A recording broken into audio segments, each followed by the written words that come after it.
기도하겠습니다. 좋으신 아버지 하나님 감사합니다. 우리를 부르시고 하나님의 자녀 삼으셨을 뿐 아니라 우리의 예배를 기뻐 받으시니 감사합니다. 이 시간도 하나님 앞에 예배자로 왔사오니 우리 예배를 받으시고 우리에게 꼭 필요한 말씀을 허락하여 주시옵소서. 오늘 이 말씀이 하나님께서 내게 주신 말씀이 되게 하여 주시옵소서. 성령 하나님이 우리를 주장하시고 만져주시고 아멘으로 받게 하여 주시옵소서.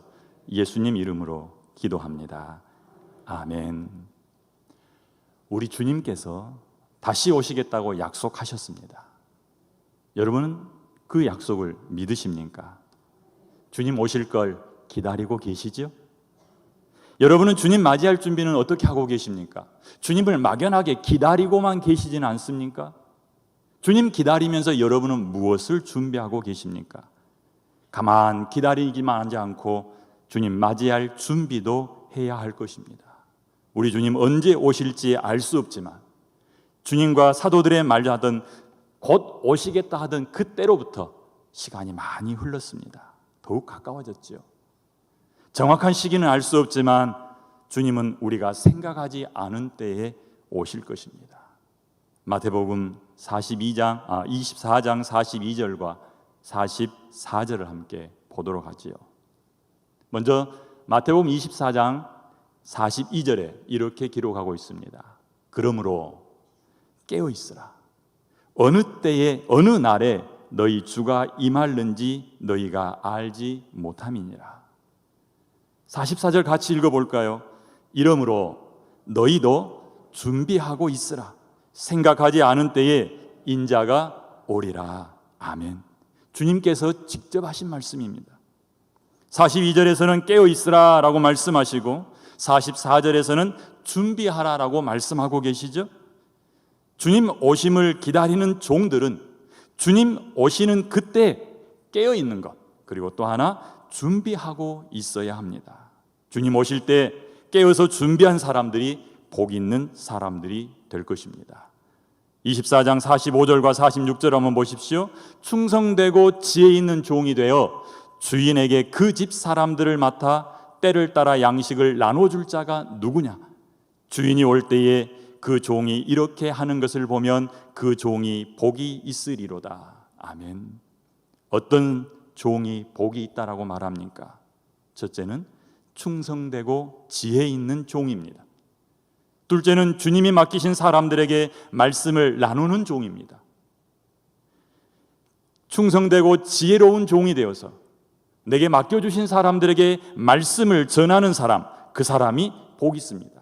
이렇게 말씀드리니까 설교하는 사람이 복이 있겠구나 라고 생각하실지 모르겠습니다. 맞습니다. 설교자가 복이 있어요. 저는 복 있는 사람입니다. 할 수만 있다면 여러분 모두도 설교를 할 수 있어서 이 복을 누렸으면 좋겠어요. 주님께서 하신 말씀은 이 말씀을 전하는 사람을 단지 설교자에만 한정짓진 않습니다. 오히려 말씀을 전하는 사람은 넓은 의미로 주님께로부터 받은 복음을 전하는 모든 사람을 가리킨다라고 말할 수 있을 것입니다. 다른 말로 예수님을 만나서 구원을 얻은 모든 사람, 그가 바로 말씀을 전하는 사람입니다. 하나님 말씀에 순종해서 충성스럽고 지혜 있는 종이 다 되실 수 있기를 바랍니다. 착하고 충성된 종아라고 부름을 받을 사람은 깨어 있어야 합니다. 준비해야 합니다. 그런데 그 준비는 말씀을 전하는 것입니다.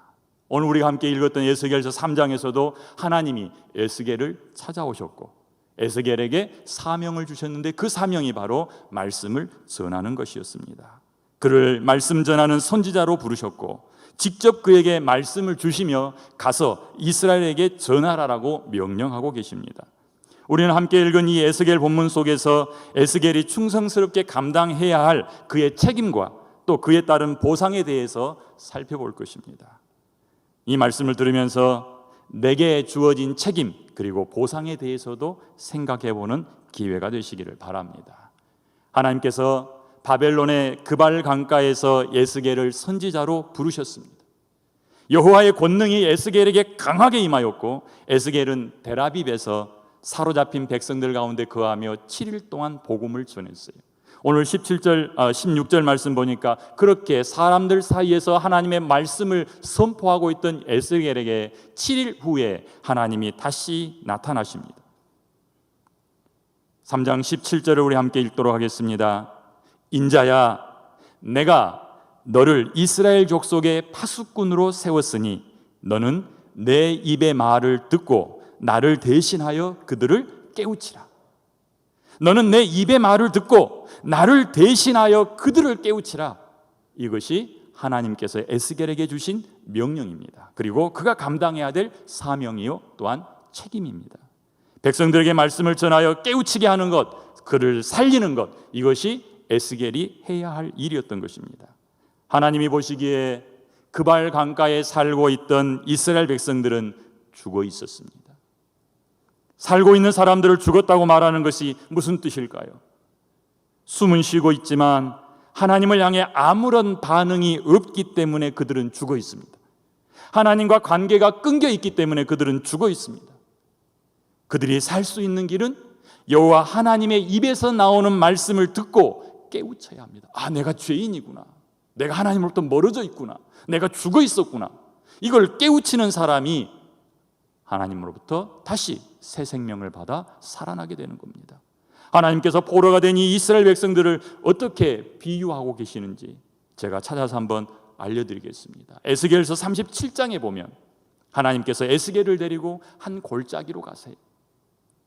여호와께서 큰 권능으로 에스겔에게 임하셨고 성령으로 그를 데리고 어떤 골짜기로 들어갑니다. 그 골짜기 안에 들어가서 보니 골짜기 가운데 서 있는데 사방에 뼈들이 가득합니다. 에스겔이 그렇게 표현해요. 셀 수 없을 만큼 뼈가 심이 많더라. 그런데 거기에 하나님을 더 붙입니다. 아주 말랐더라. 하나님께서 에스겔에게 이 뼈들이 살아날 수 있겠느냐라고 묻습니다. 당연히 에스겔은 모르겠죠. 여호와여, 제가 어떻게 알겠습니까? 하나님이 아시지요.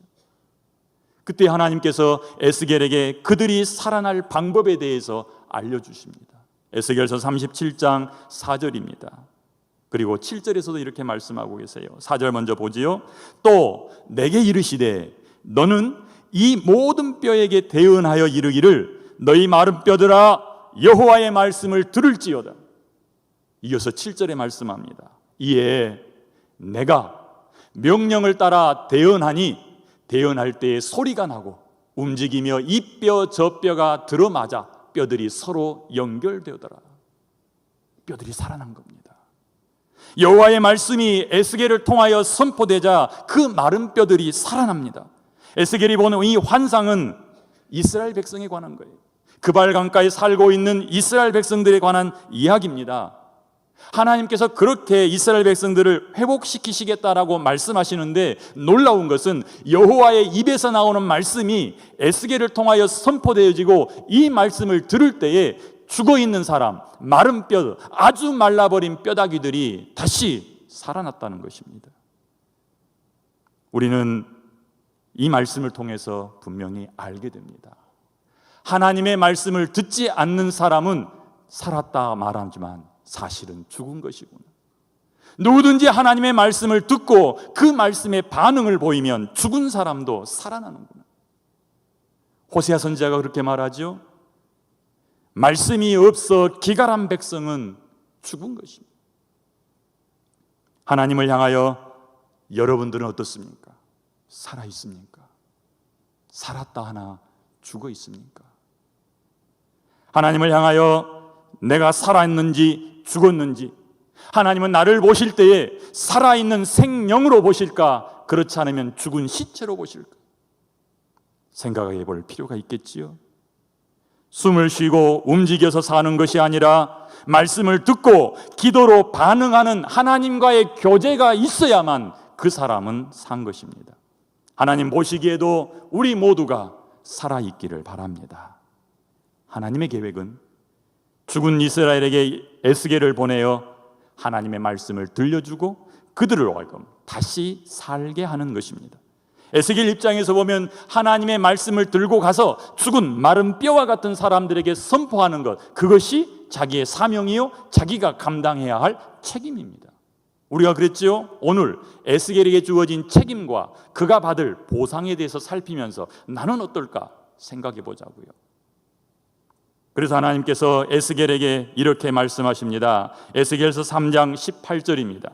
이 말씀 함께 읽도록 하겠습니다. 18절입니다. 가령 내가 악인에게 말하기를 너는 꼭 죽으리라 할 때에 내가 깨우치지 아니하거나 말로 악인에게 일러서 그의 악한 길을 떠나 생명을 구원하게 하지 아니하면 그 악인은 그의 죄악 중에서 죽으려니와 내가 그의 핏값을 내 손에서 찾을 것이고 내가 악인을 깨우치되 그가 그의 악한 마음과 악한 행위에서 돌이키지 아니하면 그는 그의 죄악 중에서 죽으려니와 너는 내 생명을 보존하리라. 아멘. 내가 그의 핏값을 내 손에서 찾을 것이고 하는 것을 보니까 에스겔에게 얼마나 막대하고 중대한 책임이 주어졌는지 알 수 있겠죠. 너 그거 하지 않으면 너에게서 그 핏값을 찾을 거야. 하지만 그렇게 한다면 내 생명을 보존하리라. 여기에 책임과 보상이 다 기록되어 있지요. 그들에게 나아가서 복음을 선포하는 것, 그것이 바로 에스겔이 가진 책임입니다. 복음을 전해야 하는 것은 에스겔 선지자에게만 한정되어 있는 것은 아닐 것입니다. 성경은 구약 성경이건 신약 성경이건 지속적으로 모든 하나님의 백성에게 이 책임이 있다라고 말하고 있습니다. 여러분은 이 책임을 다하고 계십니까? 이 책임을 다할 때에 나는 주님 오실 것을 준비하는 사람이 되는 것입니다. 헌신 예배를 드리는 전도위원회에 소속된 성도들만의 이야기가 아니라 지금 이 말씀을 듣고 있는 우리 모두의 일입니다. 듣지 않아도 하나님의 백성이라면, 하나님을 아버지라고 부른다면, 그가 어디에 있든, 그가 예배를 드리든 드리지 않건 그 사람은 이 말씀을 선포해야 할 책임을 가졌습니다. 성도들이 갖게 된 이 책임에 대해서 디모데 후서에서 이렇게 기록하고 있습니다. 바울이 디모데 후서 4장 1절과 2절에서 말씀합니다. 하나님 앞과 살아있는 자와 죽은 자를 심판하실 그리스도 예수 앞에서 그가 나타나실 것과 그의 나라를 두고 엄히 명하노니 너는 말씀을 전파하라. 때를 얻든지 못 얻든지 항상 힘쓰라. 범사에 오래 참음과 가르침으로 경책하며 경계하며 구원하라. 바울의 이 말 속에는 두 가지 명령이 들어있어요. 하나는 때를 얻든지 못 얻든지 항상 말씀을 전파하라라는 말씀이고, 또 하나는 범사의 모든 일에 오래 참고 가르치며 경책하며 경계하며 구원해라. 말씀을 더 심도 있게 가르치라는 얘기입니다. 말씀을 전하는 것과 말씀을 양육하는 것, 그것이 때를 얻든지 못 얻든지 모든 성도가 해야 할 것이라고 바울은 말하는 거죠. 예수님도 자신을 믿는 제자들을 향해서 이 책임에 대해서 말씀하신 적이 있어요. 우리가 다 잘 알고 있는 말씀이죠. 지상명령이라고 말하는, 또 예배 전에 우리가 찬양으로도 함께 불렀던 마태복음 28장 18절 이하의 말씀입니다. 이 말씀은 같이 읽도록 하겠습니다. 예수께서 나와 말씀하여 이르시되 하늘과 땅의 모든 권세를 내게 주셨으니 그러므로 너희는 가서 모든 민족을 제자로 삼아 아버지와 아들과 성령의 이름으로 세례를 베풀고 내가 너희에게 분부한 모든 것을 가르쳐 지키게 하라. 볼지어다 내가 세상 끝날까지 너희와 항상 함께 있으리라 하시니라. 아멘. 하나님께서는 이 에스겔이라고 하는 사람 특정인을 불러서 복음을 맡기셨습니다. 그런데 예수님을 보니까 예수님은 하늘로 떠나고 남겨질 모든 성도들을 향해서 복음 전파의 사명을 맡겨주셨습니다. 예수님은 죽고 부활하여 하늘과 땅의 모든 권세를 아버지로부터 받으셨습니다. 그리고 이 권세를 가지고 자기를 믿는 모든 성도들을 향해서 말씀합니다. 우리가 이 주님의 말씀에 순종하여 복음 들고 나갈 때에 주님이 하늘과 땅의 모든 권세를 가지신 그 권세로 우리와 함께 하심으로 우리가 그 권세를 사용하며 복음을 전하게 될 것입니다. 사도행전 1장 8절에서도 성도들을 향해서 주님이 이렇게 말씀하세요. 오직 성령이 너희에게 임하시면 너희가 권능을 받고 예루살렘과 온 유대와 사마리아와 땅 끝까지 이르러 내 증인이 되리라 하시니라. 하나님께서 예수 그리스도에게 허락하신 하늘과 땅에 속한 모든 권세는 주님이 약속하신, 아버지께서 약속하신 성령 하나님을 통해서 우리 가운데 임하게 될 것입니다. 성령이 우리에게 임하면 우리가 이 권능을 받고 나가서 예루살렘과 유다와 사마리아와 땅 끝까지 이르러 증인된 삶을 살게 되는 것입니다.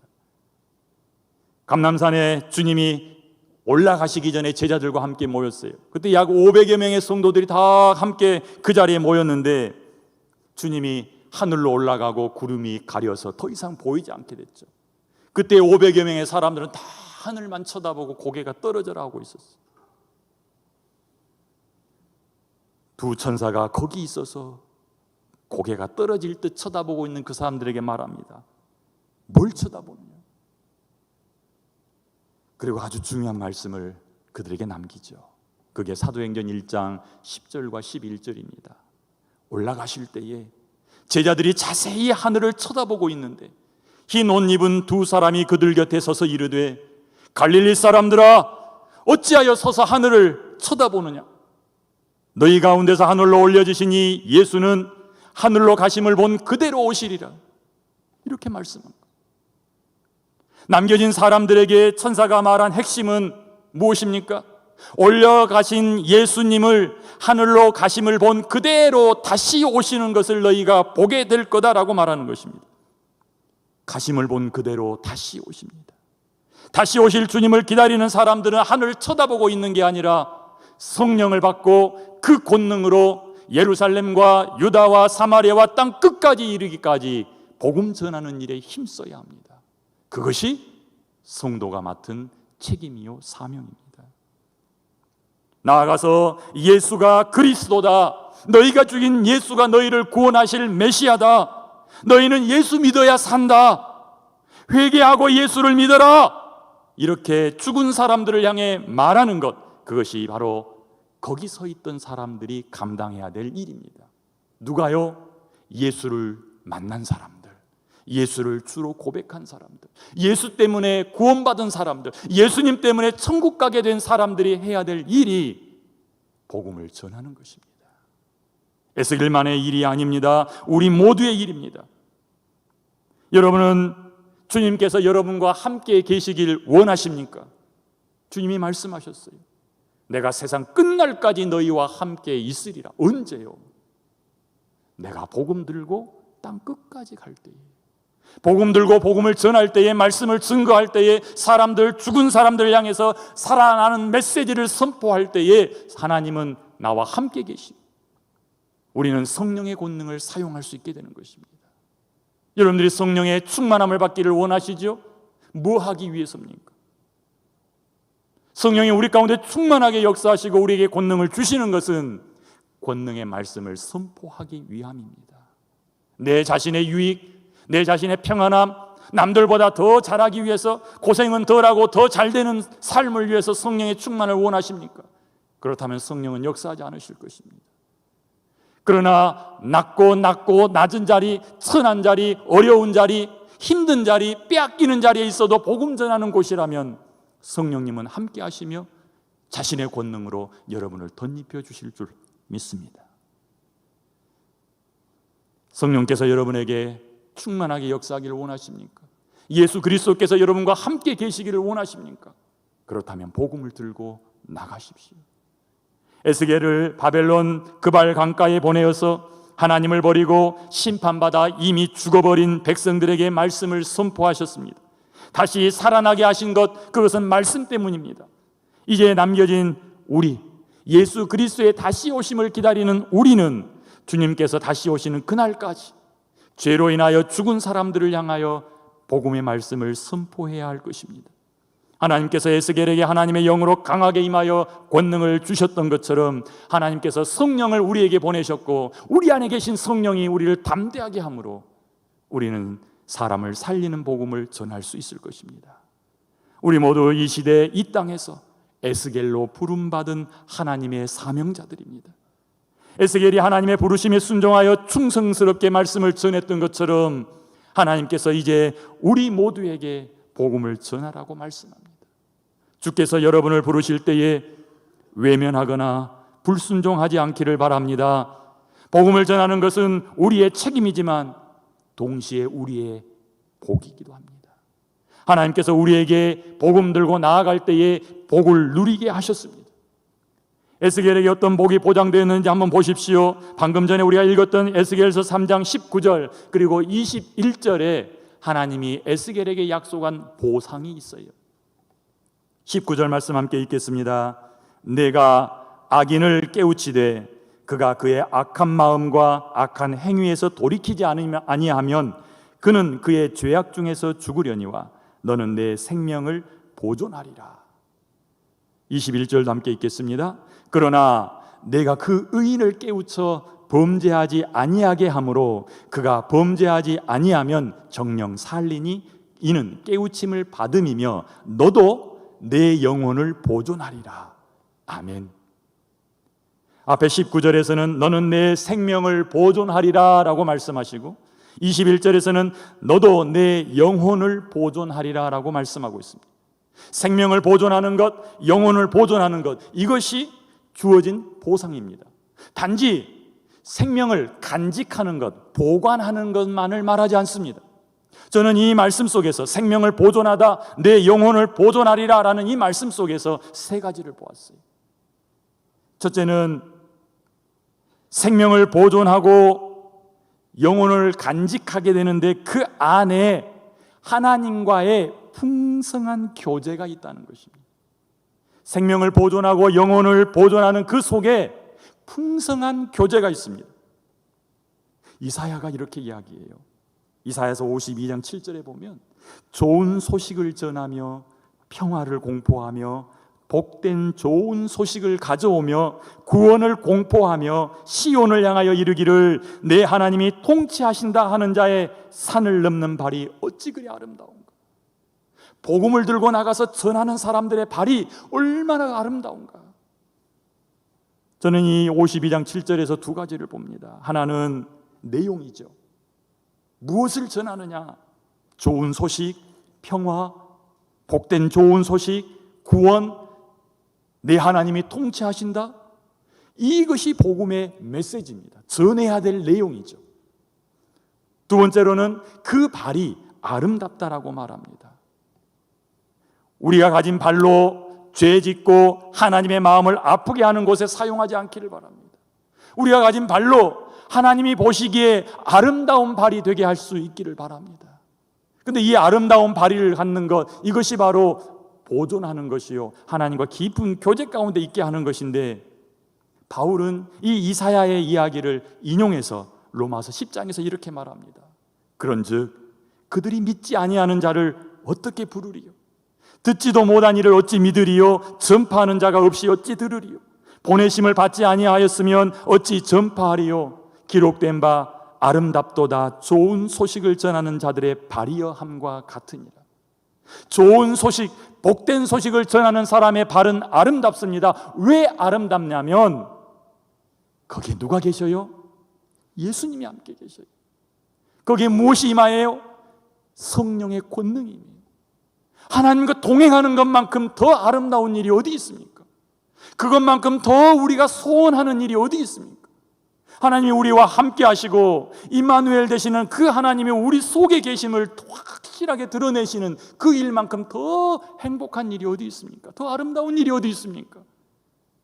그 일이 언제 일어납니까? 복음 들고 나갈 때 일어나는 겁니다. 두 번째로 이 말씀 속에 생명을 보존하겠다, 내 영혼을 보존하겠다라는 말씀 속에 하늘의 기쁨이 보입니다. 하늘의 기쁨이요. 하늘의 기쁨이라는 것은 하나님께서 기뻐하시는 거예요. 예수님께서도 복음 전하는 기쁨에 대해서 두 가지 비유로 연거푸 말씀하세요.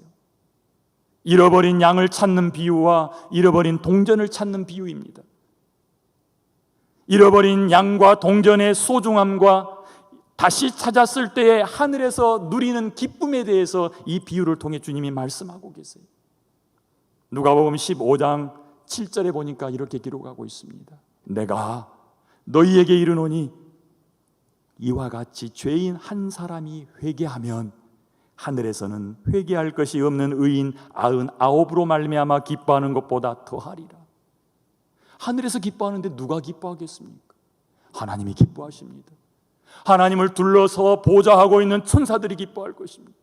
먼저 간 천국의 백성들이 기뻐할 것입니다. 내가 여기서 말씀 전하여 한 사람이 살아나면 그 일로 인하여 온통 천국에서는 잔치가 벌어지는데, 잃어버린 양 한 마리 찾아서 동네 사람들과 잔치하는 그 기쁨이 천국에서 있을 것입니다. 10절에서도 이렇게 말씀하고 있어요. 이와 같이 죄인 한 사람이 회개하면 하나님의 사자들 앞에 기쁨이 되느니라. 하나님만이 아니라 하나님 보좌 앞에 있는 모든 하나님의 사자들, 하나님의 종들, 하나님의 백성들, 우리 앞서간 우리의 선배들이 다 기뻐할 것입니다. 내가 복음 전함으로 하늘의 천국 잔치가 열리는 것이죠. 이것이 우리가 받을 보상입니다. 복음을 전하여 하나님께로 돌아오게 하는 사람, 그를 이렇게 표현하지요. 하늘의 별과 같이 빛나리라. 착하고 충성된 종아라고 주님으로부터 듣기를 원하신다면 별이 되십시오. 별이 되는 방법은 간단합니다. 많은 사람을 의로 돌아오게 말씀을 전하는 것입니다. 세 번째 주어지는 보상은 디모데후서 4장에 기록되어 있습니다. 디모데후서 4장 6절과 7절입니다. 같이 함께 읽겠습니다. 크게 읽습니다. 나는 선한 싸움을 싸우고 나의 달려갈 길을 마치고 믿음을 지켰으니 이제 후로는 나를 위하여 의의 면류관이 예비되었으므로 주 곧 의로우신 재판장이 그날에 내게 주실 것이며 내게만 아니라 주의 나타나심을 사모하는 모든 자에게도니라. 아멘. 이 말씀 속에 바울이 기다리고 있는 게 있어요. 바울이 자신 있게 말하고 있는 게 있어요. 바울은 이렇게 말합니다. 나는 선한 싸움을 싸우고 나의 달려갈 길을 마쳤다. 그리고 믿음을 지켰다.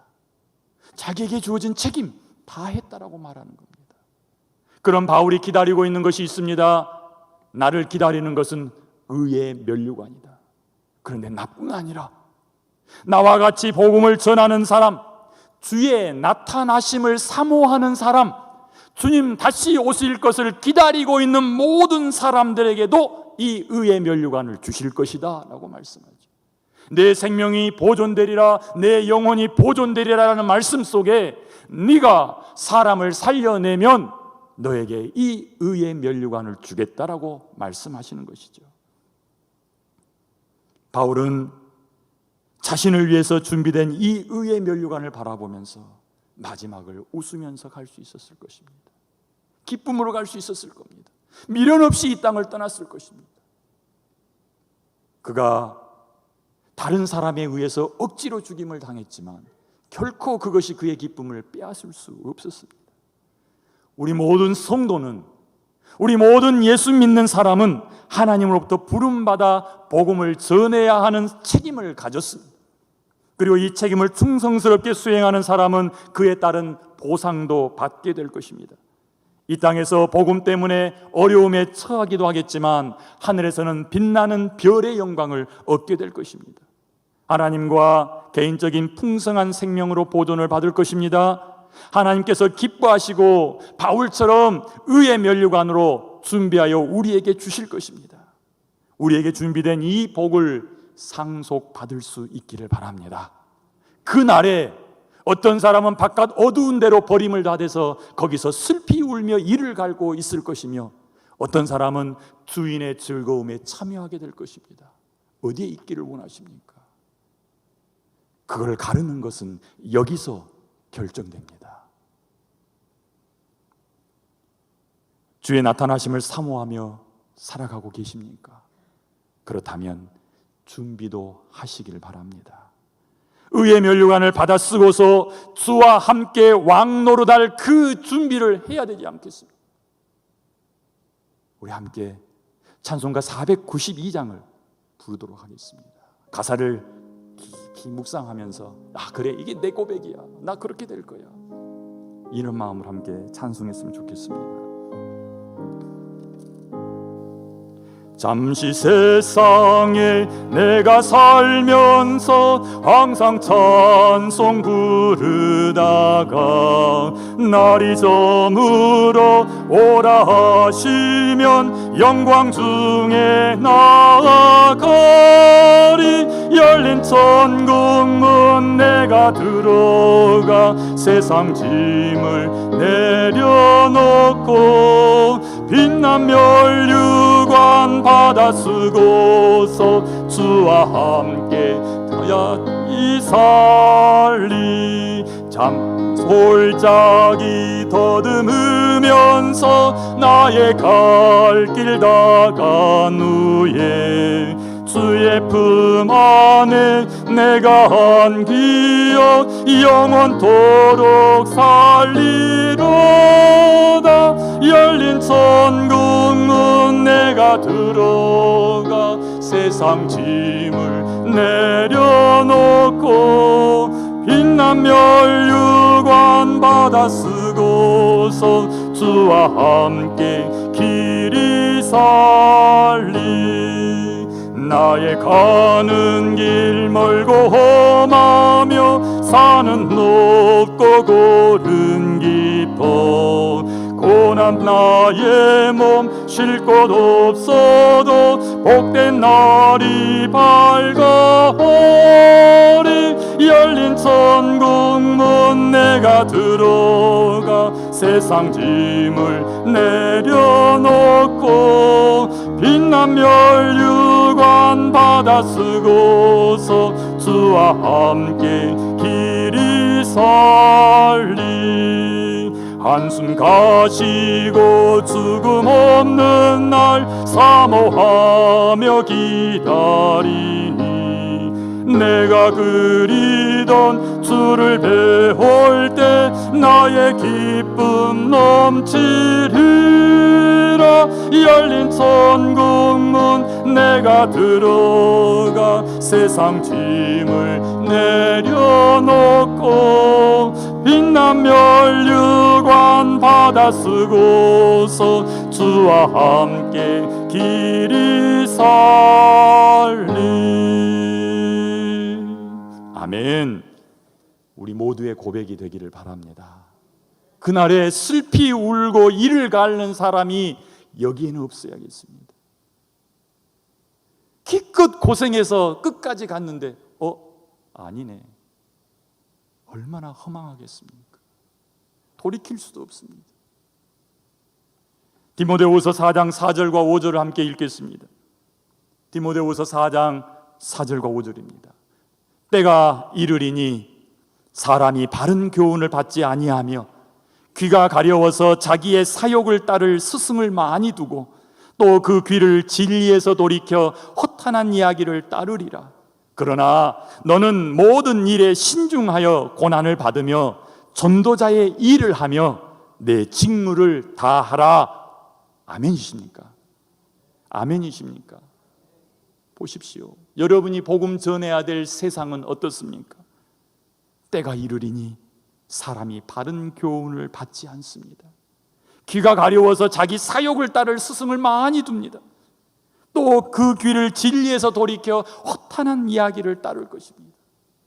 그러나 포기하지 말고 낙심하지 말고 너는 모든 일에 신중하여 고난을 받으며 전도자의 일을 하라. 내 직무를 다하라라고 말씀합니다. 디모데에게 때를 얻든지 못 얻든지 복음을 전하라는 이 말씀이 우리에게 주신 하나님의 음성으로 들리시기를 바랍니다. 힘을 내십시오. 그리고 가야 할 그 길을 기뻐하며 가시기를 바랍니다. 교회를 향한 하나님의 부르심이 에스겔에게 주신 말씀처럼 우리 눈으로 보이고 우리 손으로 만질 수 있게 다가오면 얼마나 좋겠습니까?